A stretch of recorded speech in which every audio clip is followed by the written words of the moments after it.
Alright, in this video, we have got something really cool to go over. We have 3 cars from not only the same series, but these 3 cars make up an entire series. So, I have finally completed a series. Now, it is only 3 cars, but it is the, where is it here? 2020 release number 2, version B of the Pro Collector storage tins from Johnny Lightning. So there's our number 1, the 67 Pontiac Firebird. This one's really cool. This is number 2, the 1963 Cheetah. Now, we're going to probably take a little while to talk about this guy because this is a really cool car and there's a lot of history behind this thing. So I took some time to just look up some stuff online. This is a cool one. And then number 3, we've seen one of these before. It's another 1995 Corvette ZR1, but this is release number 2, or sorry, version B. We looked at version A in black. And I really just bought this just because, well, I already have a ZR1, but I don't mind having a second one, and this color is just absolutely beautiful. I think I showed you this guy once before. So we'll get right into these. I guess we'll go in order. So we've got number 1, the 67 Pontiac Firebird.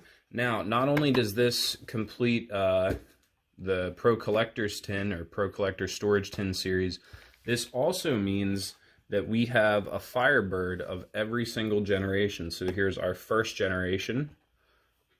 This is second generation. This would be third generation, the 84, and fourth generation in the 90s. So I would have liked to have done this one with those other 3 Firebirds, but I'm almost happier that I'm doing them with these because this is an entire series. So that's enough blah blah blah. Let's get into opening the car. So here we are. Here's our 1967 Pontiac Firebird. Again, great looking car. It does have an opening hood. It doesn't really seem like it wants to open all the way. A little bit springiness. If we take a look inside there, we can see our engine though, engine details. Something about this one that makes me want to say that's a 327 in there. I could be wrong though. Nice little Firebird logo on the front end there. I'll use the knife to point. My hands are super dirty today. Coming around the side, we've got a nice stripe there. Can't quite make out the lettering on it, but and again, the classic gills in the back there that is synonymous with this body style of Firebird and Camaro. This is obviously the Camaro's better looking cousin. Better looking in my opinion, at least. Yeah, great looking car all the way around. Coming around to the back, we've got, what is our license plate there? If we can focus in on that. It says Firebird. Amazing. And then we've got a Pontiac badge on the top of the trunk right there. You can see, kind of. I don't want to tilt this off. End up dumping the thing into the camera. Nice little white stripe on the tires. Looks to be pretty centered on this one. Oh, I may have... Yeah, I spoke too soon. All but that one. That one was a little... They did that one on a Friday afternoon. But again, gorgeous looking paint on this car. Nice metal flake. Dark maroon. Let's see what our card has to say, and we can put a name to that paint. So here we've got our collector fact. The 1967 Pontiac Firebird was introduced about 6 months after the Chevy Camaro. Right, fashionably late. And then our paint code, if we take a nice close look there, burgundy poly. So, yeah. Nice dark burgundy. I think the camera's really picking this one up well. It's got a lot of gorgeous sparkle to it. Looks fantastic. If we tilt it up on our side here, white interior. Looks like bucket seats. Just make out a shifter on the floor there. Go ahead and say that's probably a 4-speed. 4 on the floor. Yeah, great looking car. I really love the way the Firebird looked. It really is just a better looking Camaro. I mean, here, let's get a 67 Camaro up here. Where's the 67? That's a 69, that's a 69. I know I have one. Hang on. There we go, I found it. It was all the way out on the end. So yeah, personally, you know, I mean it's your call to make, but I personally think I would have the Firebird over the Camaro. I just think they look so much better, so much more classy looking.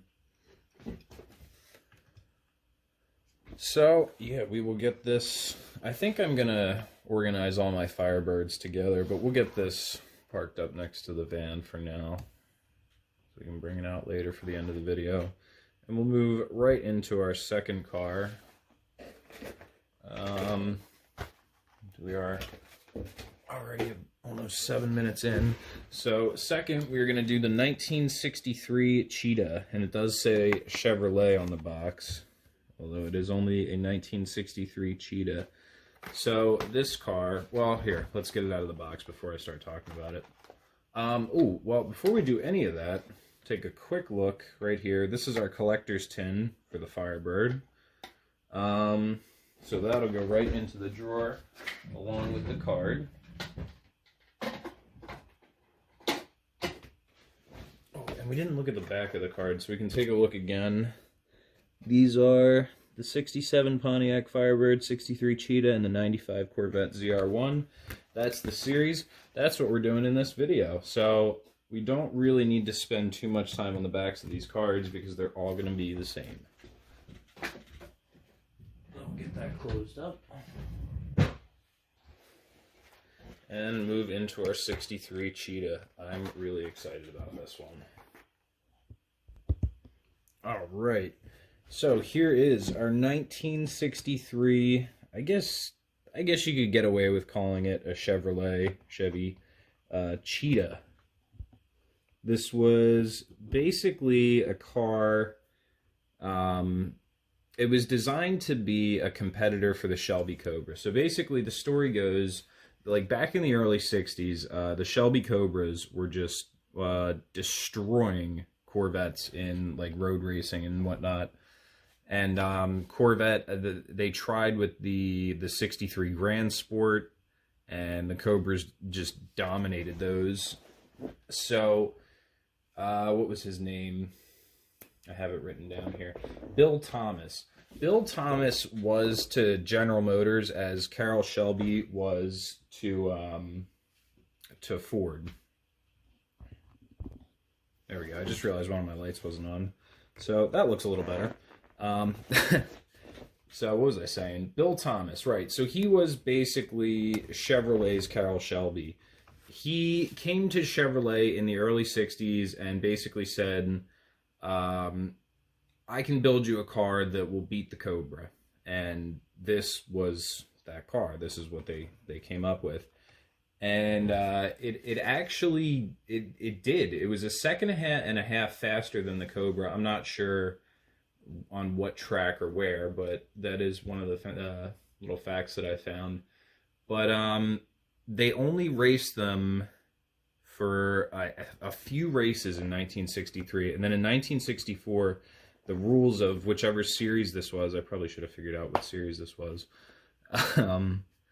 the rules changed. So basically, for it to be considered a production car, you had to have 1,000 units produced instead of 100. So Chevrolet produced 100 units of these in 1963, so that it qualified as a production car.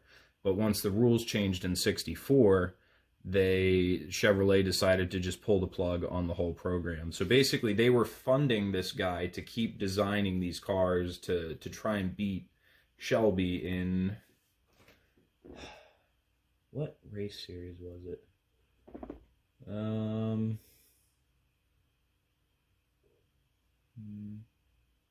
Road Racing America, or Road Racing USA, I think was the racing series that this was entered into.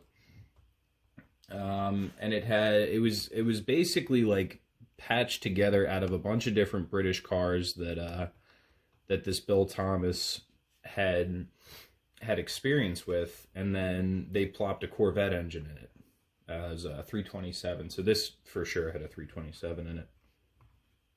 But I mean, what an absolutely sick looking car. It almost looks made up. And when I did the video for this black ZR1, I saw on the back of the box the 1963 Cheetah, and I remember saying, like, what the heck is a Cheetah? So I immediately figured out what a Cheetah was, and boy am I glad I found one. This thing is so cool looking. Again, with it being a race car, as long as it's period correct, I really don't mind the paint jobs at all. I looked up a few videos of these things today. Apparently this white side pipe, this is white because that's what they actually look like on the real car. So that's not just saving money on production costs there. And then again on the side, you've got your big number 70, B. I don't know what that means, but it looks cool. I think these are Goodyear tires on there, they look like. Really cool looking car. It had gull-wing doors.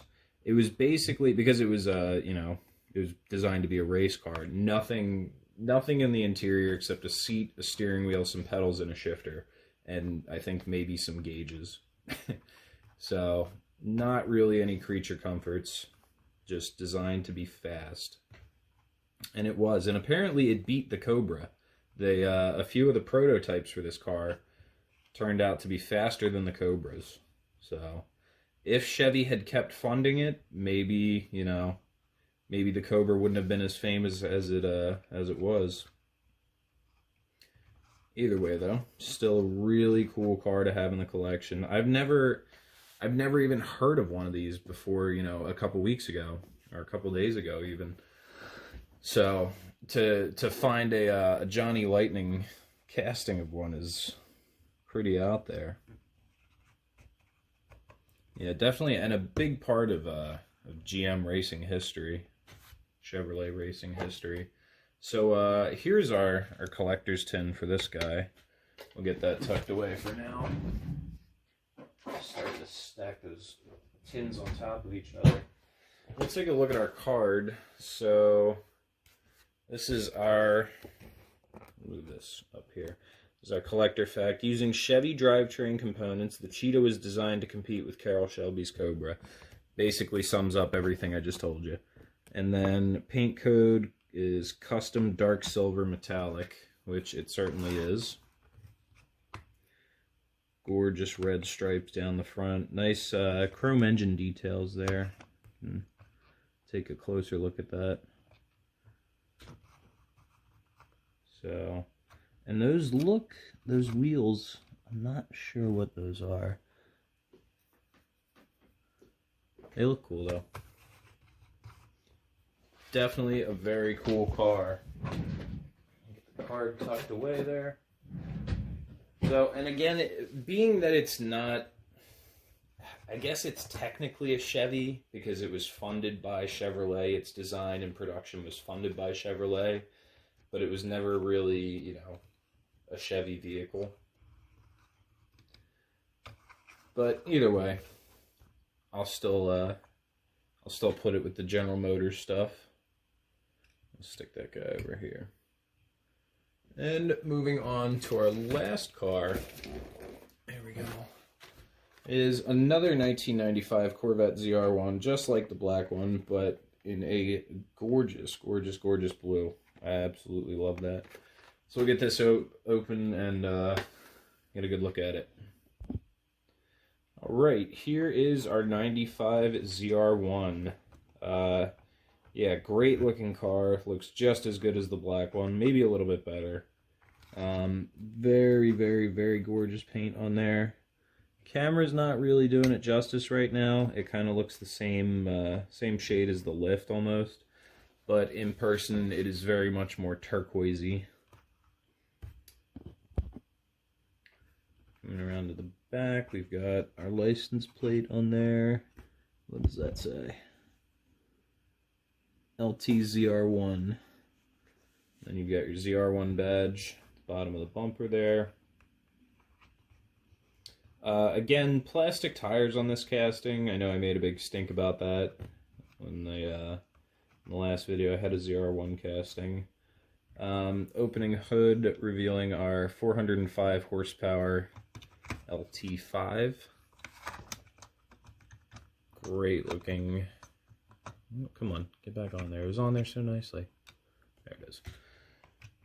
Great looking hood. I love the way Corvette hoods open backwards like that. I've always thought that was like the coolest thing in the world. This is a 4th generation Corvette, also known as a C4. The C4s are really starting to go up in price. I've actually, just for fun, just been looking these up lately just to see what they're going for. And they're getting to the age where people are starting to either restore them or they're selling theirs that they've had for, 20 years sitting in their garage, and it's just been sitting there collecting value. Whereas the C5, so the 1998 and newer Corvettes with the LS1 engines in them and whatnot, seem to be coming down in price. So it's interesting to watch the market rise and fall as these vehicles, progress in age.